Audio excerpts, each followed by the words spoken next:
Bab 27. Setelah puas mematut dirinya di cermin, ia memutuskan untuk mandi. Masih ada waktu beberapa jam lagi untuk berangkat ke pesta. Gia kembali melipat gaun yang ia pegang dan menyimpannya lagi di dalam box. Ia melangkahkan dirinya menuju kamar mandi. Ia berniat merilekskan diri di dalam bathtub yang sudah ia tambahi aroma mint dan vanila yang bisa membuatnya rileks. Di dalam bathtub, ia mencoba memejamkan mata dan mencoba meresapi wangi dan aroma yang menurutnya bisa menenangkan diri. Namun, bukannya tenang, ia malah merasakan perasaan yang tidak biasa. Dia merasakan akan ada hal yang buruk yang akan terjadi kepada dirinya. Tidak, ini pasti hanya perasaanku saja, gumam Gia. Dari tadi ia terus meyakinkan dirinya bahwa itu hanya perasaannya saja. Namun hati kecilnya berontak. Rasa tak biasa masih ia rasakan. Setelah cukup lama berendam, Gia pun bangkit dari rendamannya. Ia berharap ia bisa memejamkan matanya sejenak agar perasaannya lebih tenang. Zayn. Setelah keluar dari kamar Gia, Zayn masuk kembali ke kamarnya. Ia duduk di sofa kemudian tersenyum penuh kemenangan.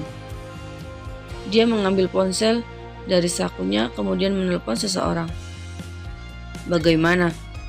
Apa semua sudah siap? Tanya Zayn pada orang di seberang sana. Ia memegang gelas yang berisi wine. Sesekali ia menggoyang-goyangkan gelas yang sedang dipegangnya. Sudut bibirnya melengkung ketika apa yang ia perintahkan pada orang di seberang sana selesai. Hanya tinggal menunggu hari esok, ia akan mencapai tujuan yang ia mau. Ini hanya awal, nyatanya masih banyak rencana di dalam otak Zayn. Kau melakukan tugasmu dengan benar, ucap Zayn lagi. Ia memutuskan panggilannya tanpa mendengarkan jawaban dari orang yang diteleponnya. Zidane, semua hancur karena kehadiranmu. Maka, jika dengan menghancurkanmu harus menyeret orang lain, maka dengan senang hati aku akan melakukannya. Lirih Zayn. Ia menenggak wine yang sedang dia pegangnya. Senyum iblis langsung terlihat. Ia tak sabar menunggu hari esok. Setelah berkutat dengan pikirannya sendiri, Gia pun akhirnya bisa tertidur. Ia terbangun saat mendengar suara ketukan dari pintu. Ia turun dari ranjang. Ia langsung bergegas membuka pintu. Maaf Nona, waktunya Anda bersiap. Tita seorang penata gaya yang baru saja mengetuk kamarnya. Di belakang penata gaya ada beberapa orang lagi yang bertugas menjadi MUA dan lain-lain. Gia melotot kaget saat mengetahui orang-orang yang berada di depannya sama seperti dirinya yang berasal dari Rusia. Gia pikir orang yang akan datang membantunya bersiap berasal dari Indonesia. Apa kalian suruhan Tuan Zayn? Tanya Gia. Ya Nona, mari kita bersiap. Gia pun membiarkan mereka masuk. Mulailah semua beraktivitas untuk menandani Gia. 1 jam kemudian, akhirnya selesai. Saat melihat cermin, Gia menatap dirinya sendiri dengan heran. Ia merasa tak mengenali dirinya sendiri. Gia yang memang sudah cantik tanpa berdandan, sekarang terlihat lebih cantik ketika wajahnya terkena sapuan make up. Apa semua sudah selesai? Tanya Zayn, yang tiba-tiba masuk ke dalam kamar yang ditempati oleh Gia. Semua tim pun mengangguk. Gia yang mendengar suara Zayn pun langsung bangkit dari duduknya. Dek.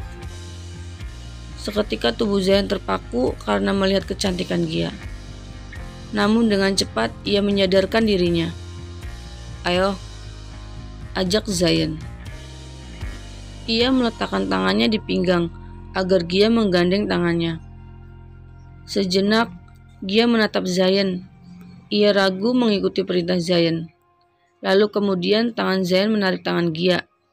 Hingga kini mereka pun sudah bergandengan tangan. Keesokan harinya. Brak! Zidane mendobrak pintu kamar dengan emosi. Seketika Gia terbangun, lalu berteriak kala ia dalam kondisi telanjang, dan yang lebih membuat Gia terkejut, Zion ada di sisinya dengan kondisi telanjang sama seperti dirinya. Setelah menggandeng tangan Zion, mereka pun berjalan beriringan. Suara sepatu heels sangaling menyaut, membuat Gia sedikit tidak nyaman. Dia berusaha menjajari langkah Zion. Gia sedikit kesusahan karena ia tak bisa memakai sepatu heels. Zion yang menyadar Gia kesusahan mensejajari langkahnya, langsung menghentikan gerakannya. Ia langsung menoleh ke arah Gia. "Kau tidak bisa memakai sepatu tinggi?" tanya Zion. Ada debaran aneh saat dia menatap iris mata Gia. Namun, dengan cepat ia menyadarkan dirinya dan berkata bahwa dia tak boleh terpesona. Gia yang ditatap oleh Zion langsung menatap Zion. Kemudian dia menganggukkan ragu. Sebenarnya bukan tak nyaman mengenai sepatu saja. Ia juga tak nyaman di posisinya yang sedang menggandeng tangan Zion. Ia merasa berdosa pada Zidane, walau pada nyatanya ia sama sekali tak melakukan yang salah. Ya, ini hanya tugas. Itulah yang kini Gia katakan di dalam hatinya. "Kau mau berganti dengan yang lebih nyaman?" tanya Zion. Kali ini ia bersikap amat manis. Padahal itu semua hanyalah topeng. Ada bom yang Zion simpan yang akan ia ledakan di keesokan hari. "Tidak, terima kasih." Gia menggelengkan kepalanya, tanda tak mau. Ia tak mungkin membuat Zion malu. "Mari Tuan," sambungnya kemudian. Mereka pun kembali berjalan. Kali ini Zion yang mensejajari langkahnya dengan langkah Gia. Zion benar-benar pintar bersikap manis. Setelah sampai di lobi, terlihat mobil mewah yang sudah menunggu mereka. Sinar matahari di Nabasta sudah mulai tenggelam dari peraduan, tergantikan dengan cahaya senja yang belum menungging. Angin sore berseliweran di udara, membawa kesejukan. Seiring langkah kaki Zion dan Gia yang turun dari kereta besi mewahnya,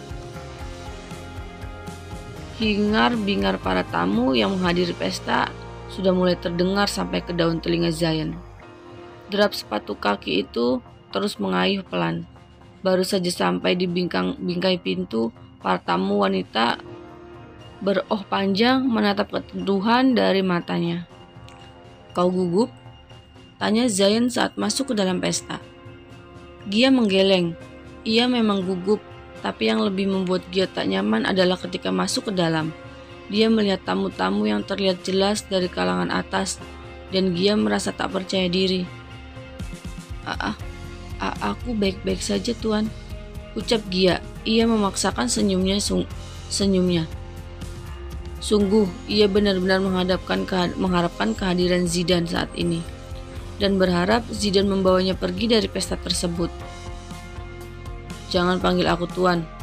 Untuk kali ini, kau boleh memanggil namaku," sahut Zion. Ia berbicara sambil melangkahkan kakinya. Tentu saja dengan Gia yang masih serta menggandeng tangannya. Waktu sungguh terasa lama bagi Gia. Ia ingin melihat jam, tapi ia takut untuk bertanya pada Zion.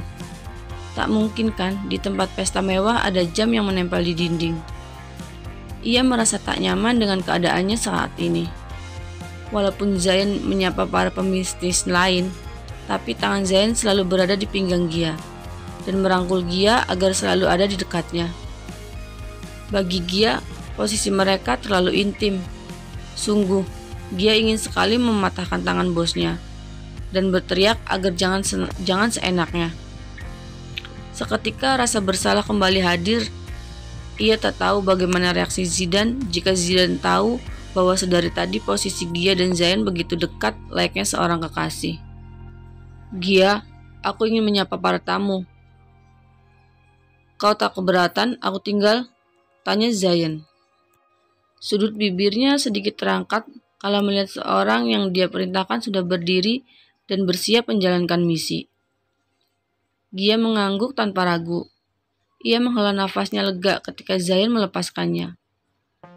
Setelah Zayan pergi, Gia meraup oksigen sebanyak-banyaknya. Rasanya terlalu sesak berdekatan dengan Zayan. Selain tak nyaman karena merasa bersalah pada Zidan, ia pun selalu teringat pada mendiang sang ibu. Sayangnya, Zayan tak ingat kejadian yang sudah terjadi beberapa tahun silam.